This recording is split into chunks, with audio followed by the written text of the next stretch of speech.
PrizePicks Fantasy is one of the easiest and most fun ways to make money while watching our favorite sport. All you need to do is come in here. You say more or less than any of the numbers you see on the screen. You get a few of them together, and you can make some very real money. The coolest part is they will give you free money to play. All you need to do to get that free money is go to wewantpicks.com/prizepicks.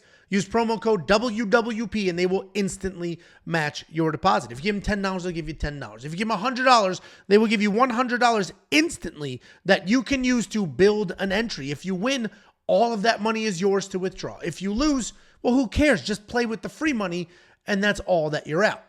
The only thing you need to do to get that free money, wewantpicks.com/prizepicks, promo code WWP. Get the free money, build yourself an entry. I'm going to focus on UFC Vegas 94, but you can see across the top here, this is a whole myriad of sports, all the sports, all year long. And not only can you mix and match sports, you can mix and match your props and have a ton of flexibility. wewantpicks.com/prizepicks, promo code WWP. Let's go ahead and build our entry. We're on the fantasy score landing page. If you don't know, here is the scoring chart for fantasy score. I like to find favorites that I think will lose and then bet the under.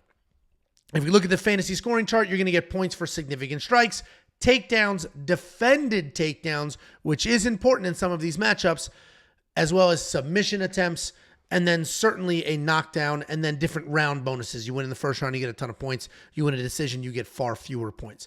If we're looking at the fantasy score, there's really only one that I like quite a bit. I already grabbed this earlier in the week. If you're a premium member, you saw the entry. I put it up on Tuesday when these lines dropped. If you're watching this now for the first time on Thursday, you are going to notice that the Lucie Pudilova line is different. I got it at 71.5 fantasy points. It is now 68.5 fantasy points. I think we're fine regardless because I think she loses. I don't think she wins the fight. And she's not going to lose this fight and score anywhere near this number.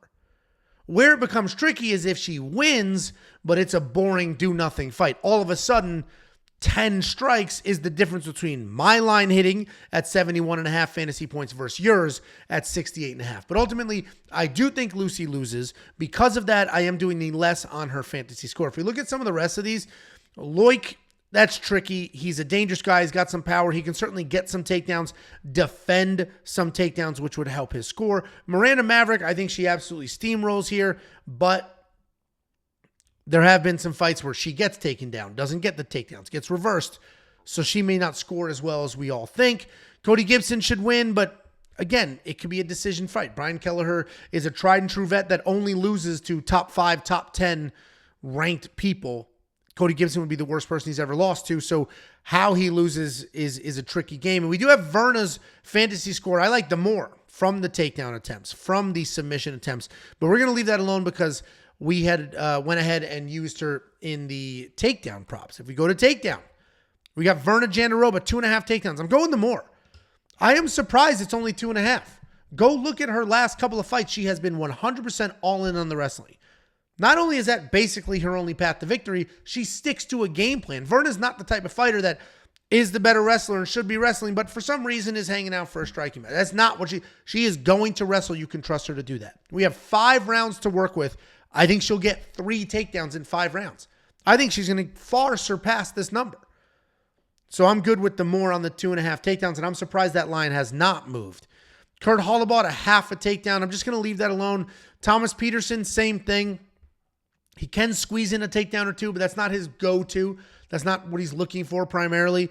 And Mohammed Usman's a big dude, so I don't know if Thomas Petersen's going to be able to get a takedown. Lucie Pudilova versus Luana Carolina. The more on her takedown line might be better than the less on her fantasy score. So that's on you if you want to swap the less on the fantasy score for the more in the takedown, because she might get a takedown. That's all you need is one takedown on this hits. I'm not going to do it because Luana Carolina's got some pretty good takedown defense. And I think Luana Carolina is going to manage range well and just make this kind of a nasty dogfight. And I don't know if Lucie's going to get a takedown or even attempt one. That's not typically her style. But just one takedown in 15 full minutes is a nice number. So I may, you know what? Let's do this.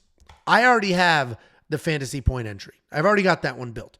We're going to remove that, and I'm going to do the Lucie Pudilova more on the half a takedown. Okay, so I'm essentially going to have 2 entries here because I already have one with the fantasy points at the original number that I'll show you in a second. If we go to significant strikes, you're basically going to get every fighter on the card, essentially. And now we just go more or less across the board. Significant strikes is one of the harder ones to predict. If you don't know, significant strikes is a subjective number. There's literally a human being with a clicker saying that was significant, that wasn't. That was significant, that wasn't. So these numbers can vary. You'll get some people that do that scoring that every single punch somebody throws is significant, and others where almost nothing is significant. Some people think strikes on the ground are significant. Others think they're not. Some people say significant strikes are only strikes at this. Like, it's subjective. There's rules, guidelines, but it's still a subjective number, which does make it hard. So we're going to go ahead and avoid most of these. Trey Ogden, 48.5 seems high. I think he's going to wrestle his ass off, but he's fighting a good wrestler, so let's just leave it alone. And if we get a clicker that thinks that the hammer fists on top are significant, he'll cruise past that number. So we're going to leave that alone. We're going to go all the way down. I'm not going to go through every single one of these people, but I am going to do the more on Steve Garcia. Steve Garcia is sneaky good. He's been finishing people very sneakily. Every single win the UFC's have finished. And it's just sort of flying under the radar. But even in those finishes, sometimes very early finishes, he puts up some numbers because he's very busy with the hands. I think he gets past the 25.5. If you run through his fight history, if you use the Prop Hunter tool on the website, we have a tool called Prop Hunter on the website that is specifically designed to help you build these entries and some of the other prop entries. I think Steve Garcia gets past the 25.5 significant strikes. Amanda Lemos, if you think she wins, then you have to do the more than 57.5. That means she's defending takedowns and letting her hands go. Verna Jandiroba, 53.5. If this was not a 5-round fight, the less would be a guarantee. This is going to be 90% wrestling and control, but 25 minutes is a long time. And all it takes is 1.5 rounds of stand-up. Or again, a guy with a clicker that thinks the hammer fists on top are more meaningful than they actually are. So the rest of these we are going to leave alone. We will take a look at fight minutes. I don't love any of them. It's a very limited selection here with just 5. Steve Garcia, we already have the significant strikes. The problem with this line is he's got plenty of first-round finishes, plenty of second-round finishes. It's a little tricky. Sang-Woo Choi isn't exactly the most durable guy, but he's durable enough. So that does make it a little bit complicated. Cody Gibson, Brian Kelleher should go the distance, but Brian Kelleher gets finished. But again, he's only getting finished by better people in the division. I don't love any of these, so this is going to be the entry. If you like the Verna Jandiroba takedown line as much as I do, then you can leave that one in, as I'm going to. But I think the fight minutes is good as well. I think it's a long fight. Verna is tough. Amanda Lemos, we watched her take an all-time beating from Wei Li Zhang and didn't slow down. So ultimately, this is going to be my second entry. We're going to do Verna Jandiroba more than 2.5 takedowns. Lucie Pudilova more than a half a takedown. Steve Garcia more than 25.5 significant strikes. You can go the power play. You will 5 times your money, or you can do the flex play.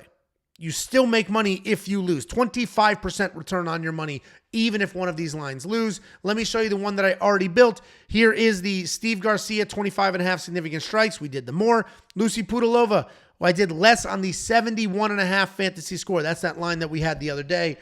And then the more on the Verna Jandiroba line. Guys, if you love this entry, great. Build it. If you hate it, that's fine too. Just get your free money. Get the free money and build your entry. WeWantPicks.com/PrizePicks, promo code WWP.